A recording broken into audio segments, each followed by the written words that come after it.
Assalamualaikum warahmatullahi wabarakatuh, pendengar dan pemirsa RRI. Kembali kita bertemu hari ini di bulan Ramadan, bulan yang mulia. Dan kali ini kita akan membahas terkait dengan bagaimana menyikapi bulan Ramadan dalam kacamata ataupun dimensi moderasi beragama. Telah bersama saya ada Dr. Ades Awaludin Umar, MAG, penyuluh agama Islam Kemenak Kota Makassar, dan juga bersama dengan Dr. Ramli MTHI, penyuluh agama Islam Kemenak Kota Makassar. Berbicara terkait dengan bulan Ramadan, tentunya tidak hanya kaitan vertikal kepada Allah Subhanahu wa Ta'ala, tapi ini juga berkaitan dengan bagaimana hubungan kita sesama umat manusia, di antara kemajumukan kita dalam bermasyarakat tentunya. Saya ke Pak Awaludin pertama nih. Pak Awaludin, kita berbicara tentang di bulan Ramadan, tentunya ini sudah memasuki paruh kedua nih di bulan Ramadan. Nah, ini bagaimana nih melihat kondisi biasanya nih di paruh kedua bulan Ramadan, hubungan kita dengan Allah, bagaimana kita melaksanakan ibadah puasa nih, Pak Awal? Ini sudah paruh kedua ya, kita berpuasa. Jadi sudah sebagian berguguran ya. Sedikit demi sedikit ini biasanya ya. Jadi begini, Imam Ghazali itu pernah dia bagi kelompok orang yang berpuasa itu ada 3. Yang pertama, orang yang berpuasa yang disebut dengan saumul umum. Ya. Puasanya orang-orang umum, puasanya orang-orang awam. Ya.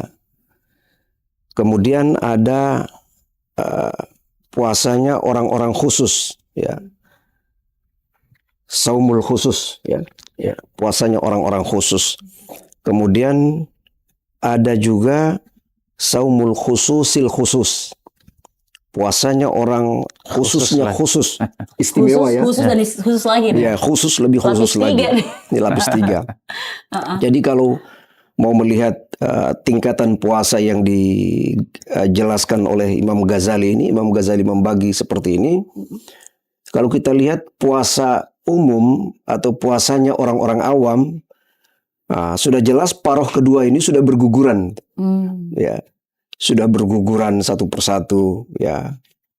Paruh kedua, apalagi menuju ke paruh ketiga, itu lebih berguguran lagi. Safnya sudah semakin maju biasanya. Safnya sudah semakin maju, ya. Safnya ada kemajuan, ya.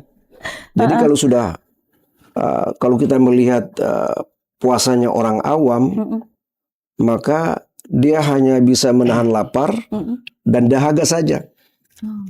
Ya. Maka wajar kalau di paruh kedua ini sudah jelas sudah berguguran. Tinggal tinggal puasanya orang-orang khusus, ya, saumul khusus.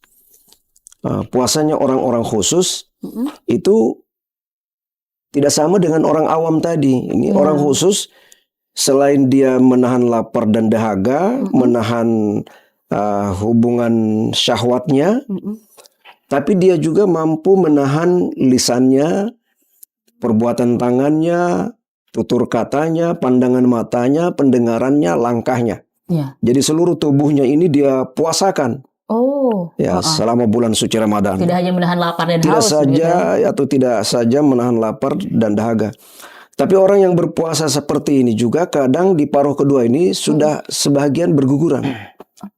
Jadi bukan saja orang-orang puasanya orang-orang awam atau orang-orang yang pemahaman agamanya masih di bawah, ya pasti sudah dari awal sudah berguguran. Kemudian puasanya orang spesial, orang yang khususil khusus itu tadi, lapis ketiga tadi, tingkatan ketiga tadi itu, mereka bukan saja menahan lapar dan dahaga, syahwatnya, kemudian seluruh tubuhnya, tetapi juga mereka mampu atau mereka puasakan hatinya.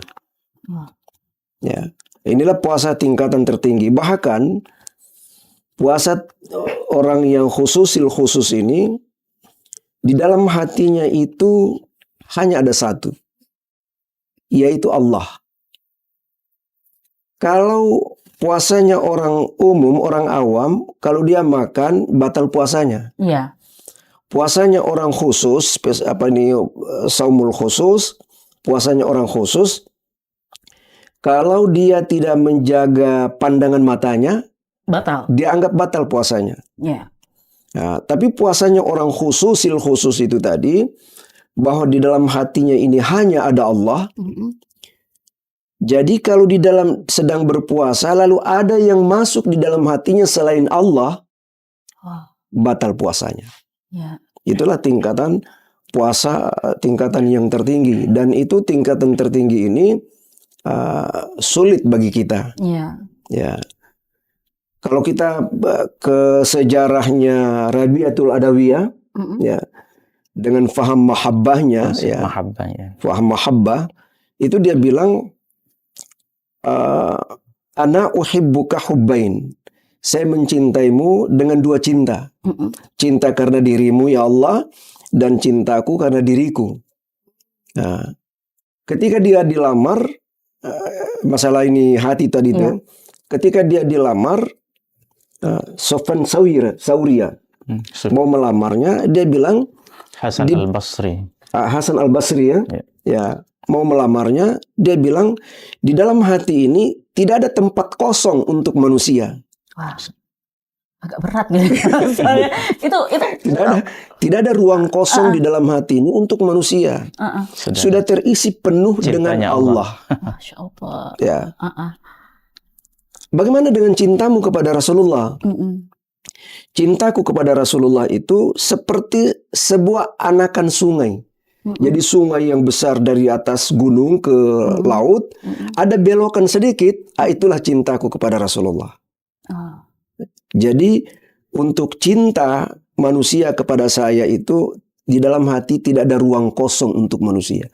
Sudah terisi penuh dengan cintaku kepada Allah. Kira-kira begitulah puasanya orang saumul khususil khusus. Bahwa di dalam hati mereka hanya ada Allah. Jika ada selain dari Allah masuk ke dalam hatinya, batal puasanya. Waduh, itu untuk mencapai tingkatan itu seperti apa di pasar? Yang tingkatan 2 dulu deh Pak Ustadz. Karena kan yang kedua itu juga agak susah gitu susah. ya. Tingkatan kedua saja susah bagi kita ini. Susah. Bagi kita. Itu untuk menjaga kita. Ini kan apalagi kalau berbicara Ramadan kan cuma sekali dalam setahun gitu ya. Itu momen khusus, bahkan ada juga yang mungkin tidak mendapatkan momen itu di tahun depan. Nah, itu untuk menjaga paling tidak lah kita mendapatkan di tingkatan kedua itu seperti apa tuh Pak Ustadz? Ya. Artinya kita harus melewati dulu tingkatan pertama. Iya. Paling tidak Makan lapar haus. Kalau dalam beragama ini, kalau kita mau masuk ke tarekat, hakikat, kita harus lewati dulu syariat, ya. Syariat. Jadi kira-kira puasa juga begitu. Kita mau di level kedua ini, ya. Kita mampu menahan pandangan mata kita, menahan pendengaran kita. Kita puasakan pendengaran kita, puasakan pandangan mata kita, puasakan langkah kita. Tapi kita juga harus melewati langkah pertama dulu, mampu menahan lapar dan dahaga. Hakikat ma'rifat. Ya, kita mampu menahan lapar dan dahaga, mampu menahan syahwat. Yang zahirnya itu kita mampu dulu, baru kita bisa masuk ke level yang kedua. Ya, kita mau puasa kita langsung ke saya bisa menahan pandangan saya, tapi jangan sampai orang buka warung di siang hari tergoda kita. Nah, itu masalahnya. Padahal baru warung aja nih, baru warung aja ini. Wangi-wangiannya gitu ya. Jadi kita lewati dulu level pertamanya. Harus sempurna dulu level pertamanya. Harus finish dulu level pertama baru bisa ke level 2 gitu ya. Sama dengan itu tadi, orang mau belajar tarekat misalnya. Orang mau belajar tarekat tapi tidak melalui syariat. Ya, dia langsung mau tarekatnya. Nah, akhirnya apa? Syariat itu kan sholat, puasa, zakat, itu syariat-syariatnya. Dia tidak melalui syariat, dia langsung ke tarekat. Akhirnya apa? Dia tinggalkan sholat. Ya. Sesat. Malah bisa salah lagi gitu dia ya. Malah salah lagi. Dia tinggalkan sholat, tinggalkan puasa, karena dia sudah menganggap dirinya sudah level tarekat. Ya. Bahkan level tertingginya itu ya memang level tertingginya ma'rifah, artinya tidak ada pembatas antara kita dengan Allah, tetapi jangan sampai paham al-halaj ini yang masuk. Anal haq. Kalau begitu saya juga Tuhan. Itu berbahaya. Ya. Jadi harus melalui level pertama dulu. Baik. Termasuk puasa itu tadi. Nah, ini secara hubungan secara vertikal nih dengan Allah. Nah, kalau para melirik, kalau sesama manusia, ini kan kita mau ibadahnya tidak hanya ke Tuhan ya. Tidak hablum minallah aja, hablum minanas juga Ada nih. hubungan horizontalnya. Nah, itu seperti apa nih di bulan Ramadan yang harus kita perdalam lagi begitu, Ustaz? Ya, makasih banyak. Bagaimana kita menyikapi persoalan Ramadan ataukah ibadah puasa dari perspektif moderasi beragama? Yang pertama, berangkat dari orang yang berpuasa, dan yang kedua, orang yang tidak berpuasa. Bagaimana kemudian bisa menerapkan nilai-nilai moderasi beragama di dalam bulan suci Ramadan? Yang pertama dulu adalah orang yang berpuasa itu sendiri. Ketika kita melaksanakan ibadah puasa Ramadan, apa yang kita lakukan, bagaimana sikap kita, ada nilai-nilai moderasi di dalamnya. Di antaranya, seperti kita tidak boleh menganggap bahwa diri kita lebih mulia terhadap saudara-saudara kita yang mungkin tidak melaksanakan ibadah puasa Ramadan. Kita harus menghormatinya. Kita tidak boleh negatif thinking ataukah suudzon terhadap saudara-saudara kita yang mungkin tidak melaksanakan ibadah puasa Ramadan. Boleh jadi ada hal-hal yang lain sehingga tidak berpuasa Ramadan.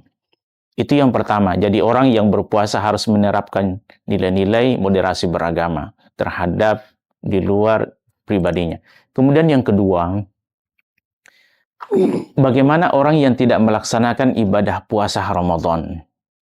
Apakah orang yang tidak berpuasa Ramadan itu adalah orang Islam sendiri? Ataukah bukan orang Islam? Seperti misalnya saudara-saudara kita dari umat Kristiani, saudara kita yang Katolik, Hindu, Buddha, dan Khusyuk, dan seterusnya, yang tentunya tidak melaksanakan ibadah puasa Ramadan sebagaimana halnya dengan orang Islam.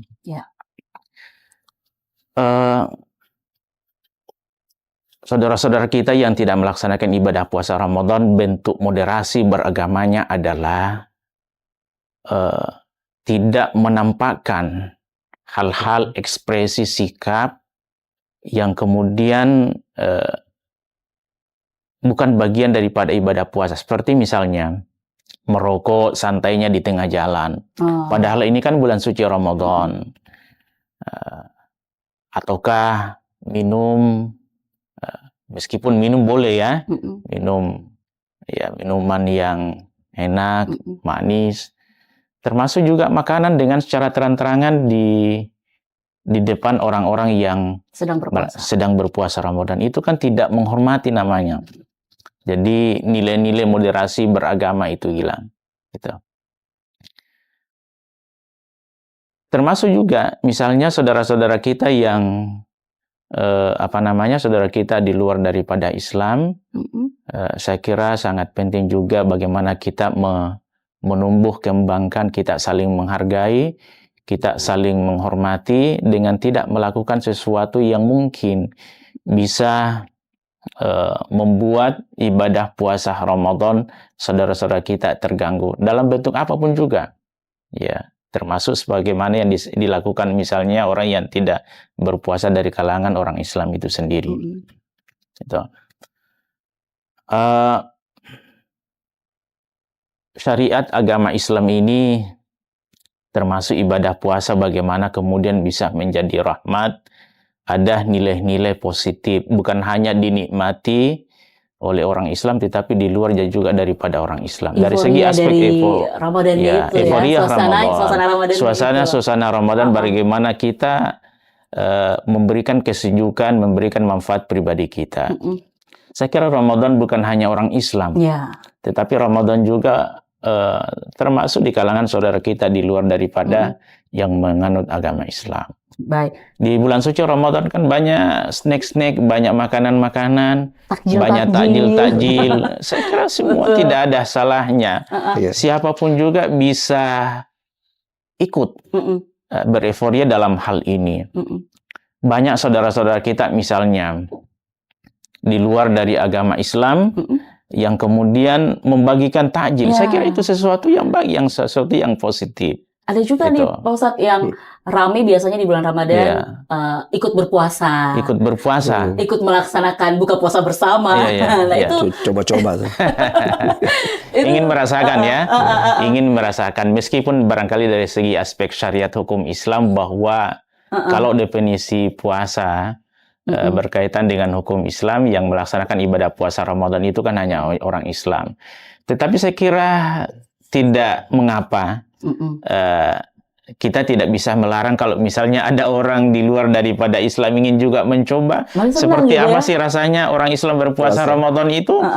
Siapa tahu lewat itu kemudian mendapat hidayah.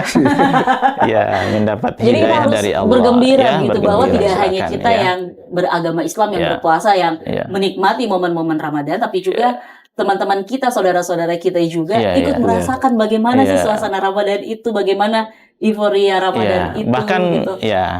Tidak menutup kemungkinan juga mungkin di daerah di tempat yang lain. Di Ramadan itu kan ada istilah sahur membangunkan sahur. Ikut juga. Mungkin ada komunitas, ada kelompok anak muda yang meskipun berbeda agamanya, tetapi ikut juga membangunkan umat Islam untuk melaksanakan sahur, karena di dalam sahur fa inna sahur fil barakah di dalam sahur itu ada nilai-nilai keberkahan. Itu. Cuman bagaimana kemudian ada nilai keberkahan di dalam, baik yang membangunkan sahur, termasuk juga dinikmati ada keberkahan bagi orang yang berpuasa Ramadan. Tentunya saudara-saudara kita yang ingin membangunkan, lagi-lagi ada nilai toleransi di dalamnya. Kita harus menghormati.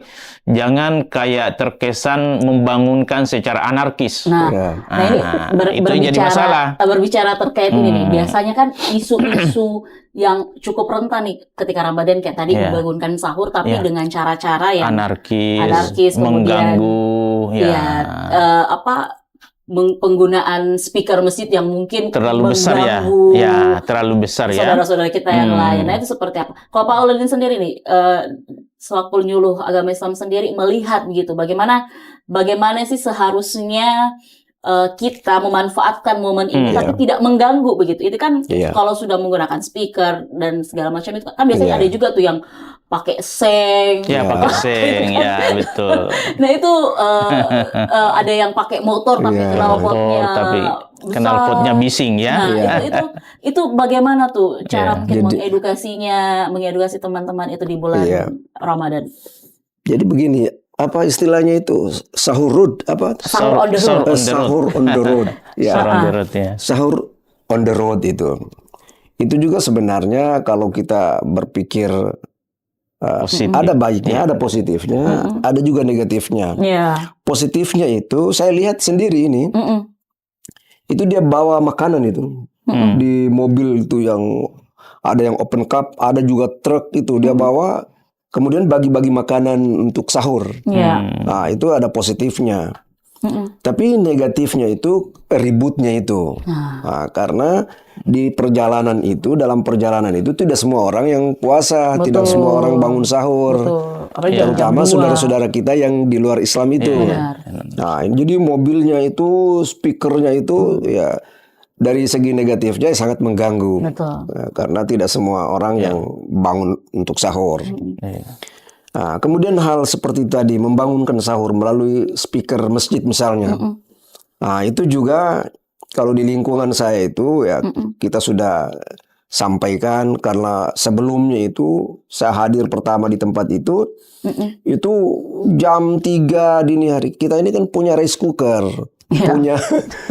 bukan tempo dulu, harus cari kayu dulu, Betul. bakar dulu lama. Jadi jam 3 itu harus sudah bangun. Bahkan mungkin sebelum jam 3 Ya. Iya. harus sudah bangun, siapkan Terlalu kayu cepat bakar. barangkali ya. Ya, siapkan Terlalu kayu cepat. bakar, Ya, ya, apa.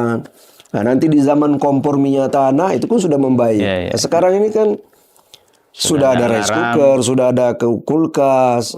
Jadi untuk masa itu tidak memakan waktu yang lama. Jadi tidak perlu bangunkan orang itu jam 3, bahkan Jam 1 ya. jam 1, jam 2 banget. mereka sudah panggil itu. Iya, Baru mau tidur kita.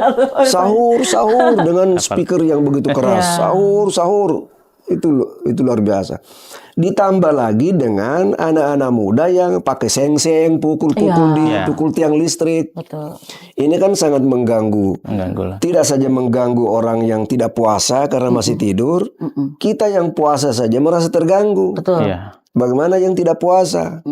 Ya, orang yang mau bangun sholat tengah malam pun terganggu. Bagaimana tiang listrik yang dipukul-pukul gentongan apa? Ya.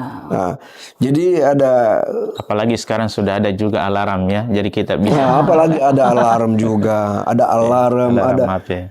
sudah ini. Jadi kalau jam 4 kita bangun langsung makan juga sudah bisa. Ya. Jadi tidak harus dibangunkan dari jam 1, jam 2, jam 3. Jadi kalau di lingkungan saya sudah kerjasama dengan pemerintah setempat ya, RT RW. Remaja Bagaimana masjid ini? gitu ya. Ya RT RW jangan ini lagi ini pukul-pukul gentong, pukul-pukul seng. Alhamdulillah aman. Aman. Nah, tapi bagaimana cara kita mengedukasinya? Ya kita penyuluh ini kita sering ke kelompok-kelompok binaan kita, ya baik binaan umum maupun binaan khusus. Ya binaan khusus itu seperti di lembaga pemasyarakatan, di tahanan Polres, tahanan apalagi di Cendrawasih itu. Tahanan militer ya. Kita masuk ke semua aspek lah. Ya, ke majelis ta'lim. Itu kita edukasi mereka bahwa hidup ini kan sudah modern. Ya, kita bangun sahur jam 4. Bangun jam 4 pun bisa sahur. Ya. Ya. Mepet-mepet azan malah lebih katanya lebih bagus lagi ya. Afdal lagi ya, dokter ya.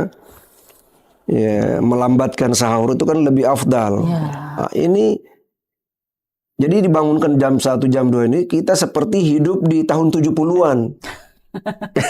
Yang belum ada teknologi. Belum ada teknologi, belum lagi cari kayu bakar. Betul. Itu menghidupkan apinya juga lama. Nah, itu cocok kalau kita dibangunkan jam 1, jam 2. Dengan cara yang terlalu over gitu. Iya. Tapi ini terlalu berlebihan begitu. Harus cara menghormati orang-orang yang Iya.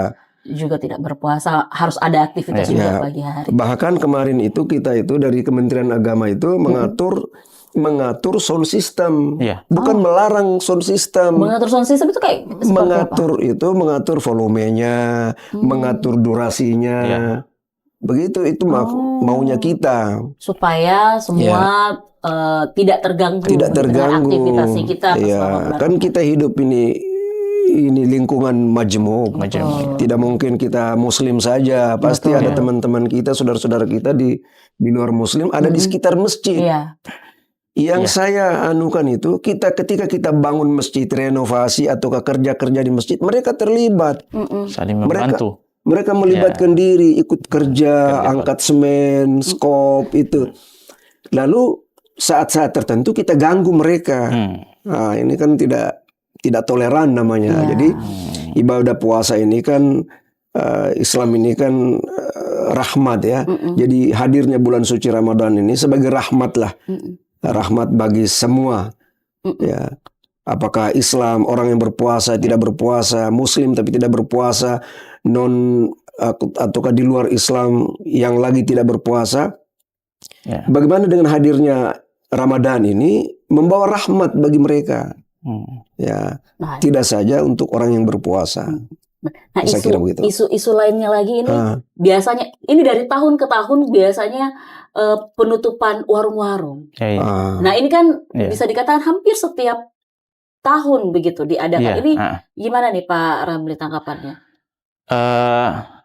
Saya kira bahwa kita tidak bisa melihat dari satu aspek. aspek, tetapi saya kira bisa juga melihat dari aspek sisi yang lain. Bagaimana kemudian kedua persoalan, misalnya ta'abbudi kita, ibadah puasa kita berjalan.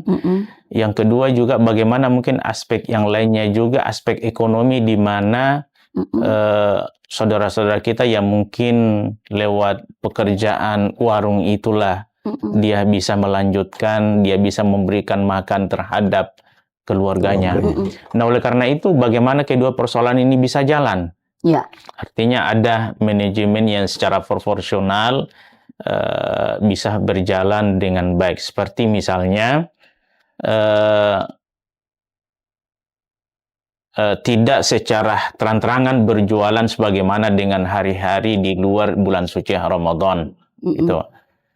Kalaupun misalnya ada orang saudara kita yang membutuhkan lewat tempat jualan ataukah warung itu, ya mungkin bisa di-manage dalam bentuk secara tertutup, tidak terkesan secara vulgar, terbuka sebagaimana dengan hari-hari yang lain. Jadi semuanya berjalan tidak nampak di depan orang yang berpuasa Ramadan, dan juga bisa juga dinikmati saudara kita mungkin yang tidak berpuasa Ramadan karena mungkin dia bukan orang Islam ataukah ada halangannya. Lebih-lebih lagi misalnya berjalan juga sisi ekonominya, membantu finansial, kehidupan perekonomian, sehingga keberlangsungan kehidupan keluarga yang memiliki usaha itu bisa berjalan juga gitu. Jadi semuanya jalanlah. Yang menjadi persoalan adalah ketika kita hadir lalu kemudian melakukan hal-hal yang sifatnya anarkis. Saya kira bagaimanapun juga Islam sangat tidak menyukai sifat-sifat perbuatan-perbuatan yang anarkis. Sampai harus dirobohkan warungnya. Padahal Anda tidak mengetahui. Harus menghormati orang yang berpuasa. Alasannya begitu. Padahal kodong kalau misalnya warungnya tidak terbuka, ini kan ada anak sekolahnya, dia harus makan, sumber kehidupannya. Kasihan. Jadi artinya semuanya bisa berjalan kok. Saya kira bahwa orang Islam yang betul-betul ada nilai keimanannya yang sangat tinggi. Sebesar apapun cobaannya, meskipun banyak warung yang terbuka bagi orang yang betul-betul melaksanakan ibadah puasa dengan sebaik-baiknya, tidak ada pengaruhnya, tidak berpengaruh kek. Itu tadi. Apa bedanya misalnya? Saya ingin memberikan contoh dalam rumah tangga kita yang kecil. Ada anak kita yang tidak puasa karena memang belum balik misalnya. Masih sekolah. Kita berpuasa. Apakah kita akan terpengaruh dengan karena anak kita yang makan itu? Saya kira pasti orang yang beriman tidak akan terpengaruh. Termasuk juga ketika kita di luar. Banyak orang makan, tidak ada pengaruhnya kok. Karena kita memahami bahwa ibadah puasa itu baik secara syariat menahan makan mulai dari terbit fajar sampai dengan terbenamnya matahari. Yang kedua adalah bahwa yakin ibadah puasa itu bagaimana kemudian melalui dengan proses-proses yang ada termasuk ujian untuk mendapatkan derajat takwa itu. Baik. Nah, ini berbicara terkait dengan moderasi beragama. Ini kan tentunya cakupannya besar nih. Bagaimana kita mungkin Pak Ramli, Pak Awal dan juga penyuluh-penyuluh lain nih memberikan edukasi kepada teman-teman di luar sana gitu. Bagaimana kita harus beribadah, berpuasa dengan khusyuk begitu, tanpa harus mengganggu ketenangan teman-teman atau saudara-saudara kita yang tidak berpuasa. Itu tantangannya seperti apa nih Pak? Ini kan otomatis pasti dari tahun ke tahun ada saja nih mungkin hal-hal baru gitu yang mungkin berkaitan dengan moderasi beragama nih Pak. Pertama barangkali yang harus kita tanamkan terhadap pribadi kita masing-masing adalah kesadaran. Kesadaran berangkat dari niat kita melaksanakan ibadah puasa, dan tentu saja kita menghormati bulan suci Ramadan adalah karena Allah Subhanahu wa Ta'ala, dan juga kita berniat melakukan sesuatu yang ada nilai-nilai kemaslahatan kemanusiaan yang ada di dalamnya. Saya kira meskipun dia bukan adalah orang Islam, ketika dia berniat melakukan sesuatu yang ada nilai-nilai kemanusiaan, ada nilai-nilai kerukunan di dalamnya, maka pastilah dia tidak akan mengganggu bagi saudara-saudaranya yang melaksanakan ibadah puasa Ramadan. Termasuk juga orang yang berpuasa Ramadan, ketika ada nilai-nilai keilahian, ya, ada nilai-nilai spiritual, ya, keyakinannya kepada Allah Subhanahu wa taala, dan tentunya nilai-nilai kemanusiaan dan kerukunan yang ada di dalamnya, maka pasti dia tidak akan melakukan sesuatu yang sifatnya mengganggu, ya, melakukan sesuatu yang sifatnya proporsional, termasuk contoh tadi yang dicontohkan, membangunkan saudara-saudara kita yang akan melaksanakan ibadah puasa Ramadan. Pasti secara proporsional yang dia lakukan, tidak dalam bentuk mengganggu, ya. Ya. Kalau ada yang membangun jam 1 malam itu kan sudah tidak proporsional namanya. Pasti kan mengganggu. Bisa ya. jadi membangunkan nggak puasa juga tuh. Iya, jangan sampai. Ya. Dan kemudian melakukan sesuatu yang dalam bentuk memukul sen sebagaimana yang dibahasakan tadi, musik yang terlalu besar jam 1 malam lagi, itu kan tidak proporsional, gitu kan, pasti tidak mengganggu lah. Kalau misalnya imsaknya jam 5, ya, imsaknya jam 5, ya, saya kira bisa membangunkan, ya, paling cepatlah mungkin 3:30. Apatah lagi kan sekarang sudah ada alarm HP, ada alarm, apalagi ya, jam dan seterusnya. Tanpa dibangunkan pun juga kita sudah bangun. Iya. Bahkan ada yang begadang juga tuh nunggu sahur. Biasanya yang Gen Z ini drakoran. Biasanya seperti itu tuh nunggu sahur, ya. Jadi tanpa harus mengganggu orang lain. Nah, Pak Awaludin, bagaimana nih melihat momen Ramadan tahun ini menjadikan momen apa ya, kita memperkuat lagi nih persaudaraan kita sebangsa, bukan hanya sesama Muslim gitu ya, tapi sebangsa ini apa nih yang harus kita lakukan nih, Pak Awaludin? Iya. Islam ini kan mengajarkan tentang toleransi, ya. Betul. Ya. Dalam bahasa agama ukhuwah, ya, persaudaraan, toleransi, tasamu, ya. Dalam bahasa agama tasamu. Dalam tasamu ini ada ukhuwah, ya, persaudaraan. Ada ukhuwah Islamiyah, ya, persaudaraan sesama Muslim, ya.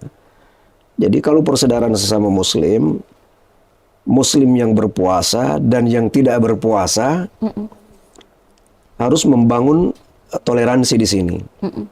Yang tidak berpuasa itu kan pasti berbagai macam, ya, alasan, ya. Perempuan berhalangan misalnya, dia singgah di warung makan.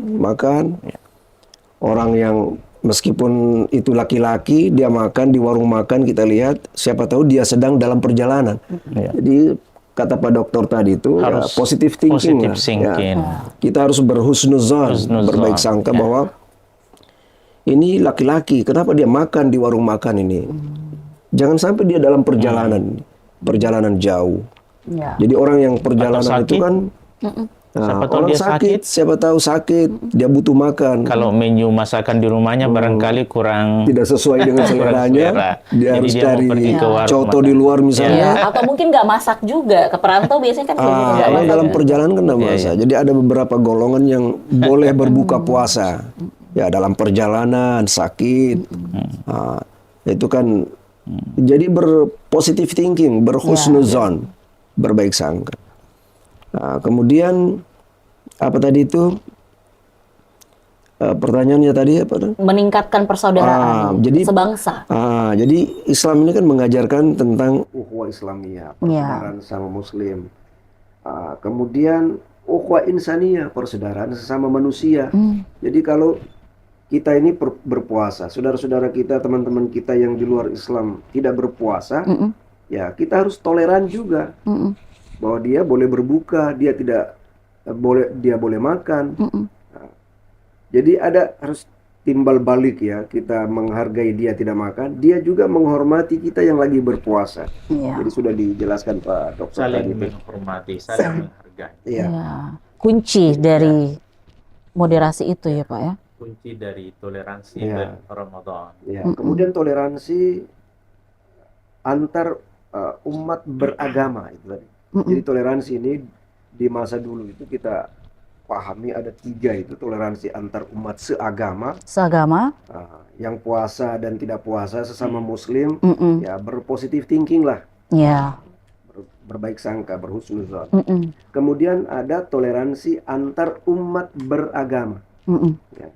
Itu antara muslim dengan yang di luar muslim.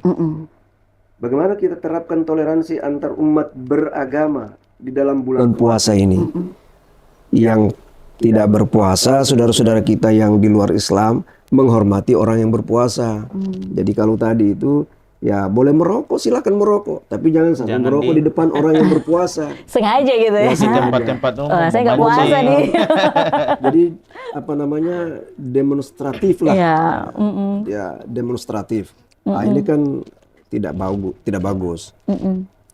Kemudian toleransi antar umat beragama dengan pemerintah. Pemerintah putuskan kita puasa tanggal berapa? Belum ada. Belum ada sidang isbat. isbat. Ini kita itu nunggu yang kita sidang isbat. ikuti. Ya. Pemerintah putuskan tanggal berapa? Kita ikuti. Ya.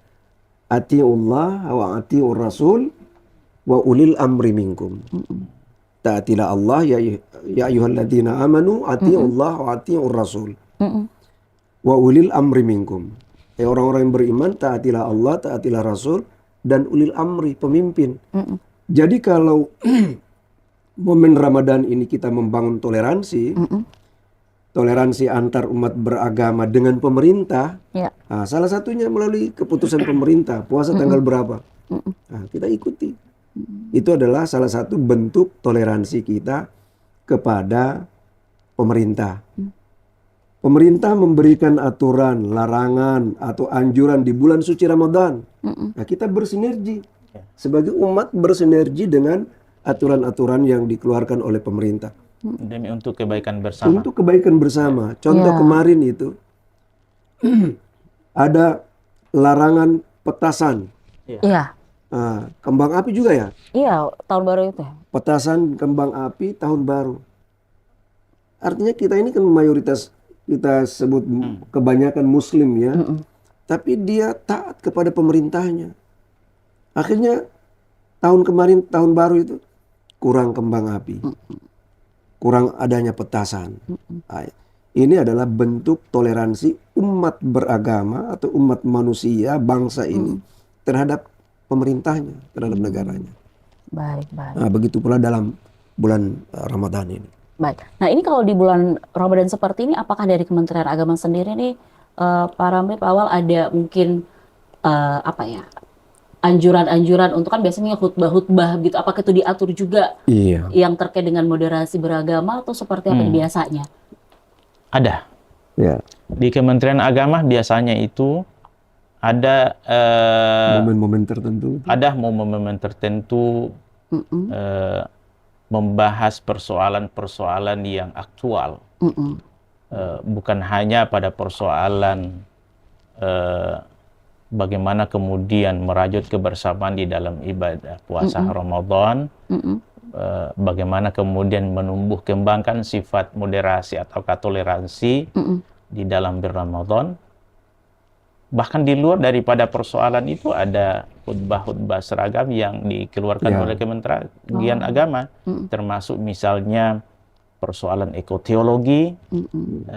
Ekoteologi itu kan membahas bagaimana hubungan manusia dengan alam semesta. Melakukan yang namanya reboisasi, penghijauan dan seterusnya. Jadi lebih ke masyarakat gitu ya, ke lingkungan. Intinya adalah Kemenak selalu hadir memberikan pencerahan keagamaan tergantung misalnya kondisinya. Membahas persoalan moderasi, membahas masalah teologi, dan juga membahas persoalan-persoalan yang lainnya, bahkan korupsi juga ada khutbah seragamnya juga. Memperingati hari korupsi, anti korupsi sedunia. Jadi intinya Kementerian Agama selalu hadir di dalam memberikan pencerahan kepada masyarakat tergantung momen ataukah kondisinya. Masalah apa yang akan dibahas di dalam khutbah-khutbah Jumat itu maupun di luar daripada khutbah Jumat. Baik. Nah, ini terakhir nih Pak Ramli, Pak Awal ya. Apa nih pesan-pesan yang mungkin bisa disampaikan kepada pendengar dan pemirsa RR ini di bulan Ramadan ini, bagaimana kita menjalankan ibadah puasa tidak hanya menahan lapar, tidak hanya menahan dahaga, gitu ya. Kalau bisa sampai di level kedua tadi nih puasanya ya, ya. Karena kalau level 3 mungkin agak berat ya, agak berat banget gitu ya. Orang-orang di level khusus ya. 2 nih, kemudian menjadikan bahwa bulan puasa ini ataupun Islam ini menjadi rahmatan lil alamin, rahmat untuk semua gitu, tidak hanya untuk kita yang menjalankan ibadah puasa. Saya ke Pak Awal dulu, silakan. Jadi begini, di awal tadi kita sudah katakan bahwa Islam ini hadir sebagai rahmat. Wa ma arsalnaka illa rahmatan lil alamin. Tiadalah kami mengutus engkau melainkan sebagai rahmat bagi semesta alam. Nabi diutus sebagai rahmat bagi semesta alam, tentu sekali turunannya bersama ajaran-ajarannya. Ajaran yang dibawa itu ajaran yang membawa rahmat, termasuk perintah puasa ini. Jadi hadirnya bulan suci Ramadan ini sebagai rahmat bagi semua. Jadi bergembira menyambut, menjemput datangnya bulan suci Ramadan ini, fenomenanya kita lihat itu bukan orang Islam saja yang gembira datangnya bulan suci Ramadan. Tapi teman-teman kita, saudara-saudara kita yang di luar Islam, Kristen, Katolik, Hindu, Buddha, Konfutsu malah itu ikut bergembira dengan berbagi takjil. Pasti orang gembira yang bisa melakukan itu. Ya, tidak mungkin orang dalam musibah, dalam sedih mau bagi-bagi takjil. Nah, jadi momen ini, hadirnya bulan suci Ramadan ini kita harap sebagai rahmat bagi semualah. Ya. Jaga toleransi, ya, jaga keutuhan, ya, jaga persaudaraan ketika sedang melaksanakan ibadah bulan suci Ramadan. Jangan anarkis dan lain sebagainya. Ya, jangan berlebihan juga ketika membangunkan orang sahur, ya, jangan berlebihan. Ya, yang biasa-biasa saja sesuai dengan zaman di mana kita hidup. Ya. Kalau kita hidup di tahun 70-an barangkali bisa dibangunkan jam 1 dini hari. Karena cari kayunya juga belum untuk masak. Jadi intinya jaga persaudaraan, jaga toleran. Kita harus toleran ya, antara yang berpuasa dan tidak berpuasa, baik sesama muslim maupun dengan saudara-saudara kita yang di luar muslim. Baik, saya kira Pak Ramli sendiri. Tentunya pesan sebagai konklusi daripada apa yang kita bahas pada hari ini, saya ingin pesankan kepada pribadi saya dan tentunya kita semua, saudara-saudaraku, tanpa mengenal apakah dia adalah orang Islam ataukah di luar daripada Islam, bagaimana kemudian kita berRamadan ini dapat melahirkan kepribadian yang soleh secara individu maupun soleh secara sosial. Nah, oleh karena itu maka tentu dibutuhkan kesadaran individual pribadi kita masing-masing. Orang yang berpuasa Ramadan, berpuasalah dan berRamadanlah dengan sebaik-baiknya, melaksanakan amal Ramadan dengan sebaik-baiknya. Ada satu tujuan yang kita ingin capai, bagaimana supaya menjadi orang yang bertakwa. Dan kemudian dalam kehidupan berkemasyarakatan kita, horizontal kita, bagaimana kemudian kita menumbuhkan sikap saling menghormati, saling menghargai, baik orang yang berpuasa maupun orang yang tidak melaksanakan ibadah puasa, dengan tentunya tidak melakukan hal-hal yang sifatnya bisa mengganggu ketenangan tatanan sosial kemasyarakatan kita. Nah, oleh karena itu maka intinya lakukanlah hal-hal yang bermanfaat.